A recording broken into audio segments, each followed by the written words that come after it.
मध्य प्रदेश में लोकसभा चुनाव को लेकर 29 सीटों को जीतने के लक्ष्य को लेकर बढ़ रही भाजपा ने दो बड़े प्रोजेक्ट के जरिए बड़े हिस्से को कवर करने का प्लान बनाया है। बीजेपी ने लंबे समय से कागजों में अटके पार्वती काली सिंध चंबल लिंक परियोजना और कैन बेतवा लिंक परियोजना को धरातल पर उतारने का प्लान बनाया है। इसके जरिए भाजपा मालवा निमाड़ की 8, चंबल की 2 और बुंदेलखंड की 4 सीटों को कवर करने की तैयारी में है। एमपी बीजेपी ने लंबे समय से अटके सबसे बड़े प्रोजेक्ट पार्वती काली सिंध चंबल लिंक परियोजना को मंजूरी दे दी है। इस परियोजना से मालवा और चंबल क्षेत्र के 12 जिलों को कवर किया जाएगा। इस परियोजना से बड़े हिस्से में पेयजल और सिंचाई के लिए पानी मिल सकेगा। 75,000 करोड़ की परियोजना को धरातल पर उतारने का प्लान बीजेपी सरकार ने बनाया है। सरकार के प्लान से चंबल की 2 सीट जिसमें भिंड मुरैना शामिल हैं सीधे तौर पर प्रभावित होंगी।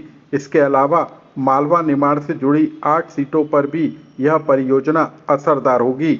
इस क्षेत्र में लोकसभा की इंदौर, खंडवा, मंदसौर, उज्जैन, देवास, रतलाम, धार, खरगोन सीट आती है। जितनी भी घर घर नल जल योजना है उसके लिए भी संचालित किया जाएगा। इस प्रकार से 13 जिलों के लगभग 50 लाख किसान परिवारों को सिंचाई हेतु जल मिलेगा। इन जिलों की आबादी को पेयजल मिलेगा और मोटे तौर पर इसमें केंद्र पोषित ये योजना है। लगभग अब आज की स्थिति में 35,000 करोड़ के आधार पर हमको ये अपनी स्टेट के लिए और 37,000 करोड़ के आसपास राजस्थान के लिए, और इसमें से केवल 10% हमको स्टेट से लगाना है, बाकी 90% केंद्र इसके लिए राशि देने वाला है। तो एक तरह से ये पूरी मालवा के लिए और चंबल के लिए वरदान साबित होगी। आज का दिन तो दिवाली की तरह मनना चाहिए। वहीं दूसरी तरफ बीजेपी सरकार ने बुंदेलखंड के सूखे को भी खत्म करने के लिए लंबे समय से कागजों पर दौड़ रही कैन बेतवा लिंक परियोजना को शुरू करने की तैयारी कर ली है। इसका भूमि पूजन फरवरी 2024 में होगा। इस परियोजना के शुरू होने पर लगभग 23,733 वर्ग किलोमीटर में फैले बुंदेलखंड अंचल को फायदा होगा। बुंदेलखंड में पानी की गंभीर समस्या हल हो सकेगी। बीजेपी सरकार ने 19 साल से उलझी इस परियोजना को अब धरातल पर उतारने की तैयारी कर ली है। इस योजना से यूपी और एमपी दोनों को फायदा होगा। दोनों प्रदेश पानी के बंटवारे को लेकर सहमत हो गए हैं। इस योजना पर सरकार 44,000 करोड़ रुपए खर्च करेगी।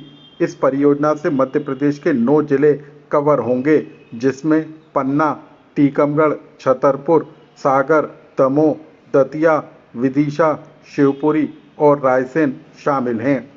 राजस्थान के 13 जिले, मध्य प्रदेश के 12 जिलों को इसका लाभ मिलने वाला है। भिंड, मुरैना, फिर चंबल क्षेत्र में, फिर मालवा क्षेत्र में भी इसका लाभ मिलेगा। बुंदेलखंड में भी इसका लाभ मिलेगा।